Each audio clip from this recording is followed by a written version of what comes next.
So I was just telling you that my 3.5-year-old son said something to me last night, and I had to go Google it to see if it was true. We were looking at the supermoon last night. Okay. And he said, Venus is the hottest planet. And I thought to myself, well, that can't be true because Venus isn't the closest planet to the sun. Mm-hmm. Mercury is the closest planet to the sun. Therefore, Mercury should be hotter. Is the hotter planet, right? Okay, Holly, makes sense. Yeah. I tell that to Dean. He says, Venus, Dad, Venus is the hottest planet. And he won't stop. Venus. So we're on a walk. So I walk home. I jump on my computer, Google it. Venus is the hottest planet. How do you know that? He watches videos on YouTube. He reads books. So smart. And he just absorbs everything, Holly. And it's so strange because I've had this with my niece who's about Dean's age too, but she's going on 3. And like she'll do something and I'm like, no one taught you that. How do you like my sister's taking a photo of my niece and my other niece who's a infant baby. Mm-hmm. And my 2-year-old niece goes, well, I'll squat down so we'll be level. And you're like, yeah, like who uses the word squat? Like you know how to use that. And how did you know for the picture to be good? Right. You had to be on the same level as the infant. Like it's strange how they absorb that stuff. I'm dumb, I realized. I mean, So Holly, it turns out that he's right. Mercury is then all of a sudden I'm like, is Venus the closest planet to the sun? I thought it was Mercury.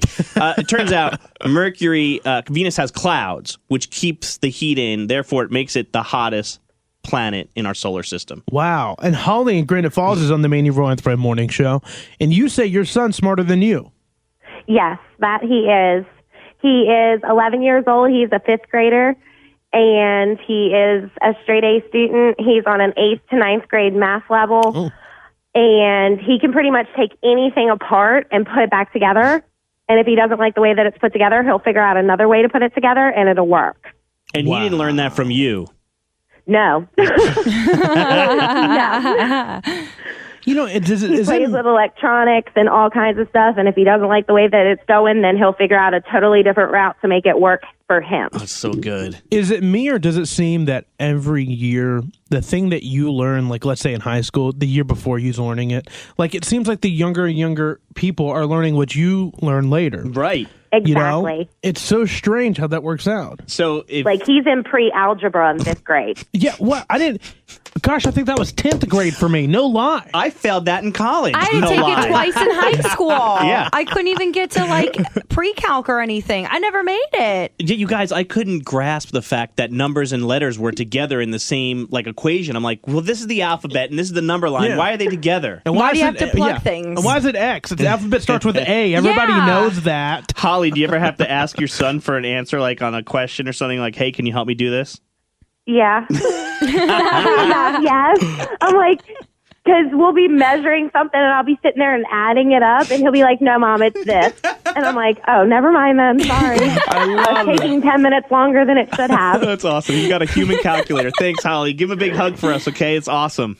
All right. Thank you, guys. Have a great morning. You too. And that's like when I was in high school, my teacher always said, well, you ain't ever going to have a calculator with you. Well, we have smartphones. We have calculators with us everywhere now. Isn't it now like in school, kids aren't taught with calculators. Like they have to write it all out by hand. And they don't teach like it was a big deal when we learned cursive in school. Mm-hmm. Like they don't learn cursive anymore. Like that's not the biggest deal. Yeah, no one's reading the Declaration of Independence. No, but Dean can tell you the first 3 people who signed it thanks to a YouTube video. Real friends, real laughs. What? Make the switch to the Maney, Roy, and LauRen morning show. Yes, 95.1.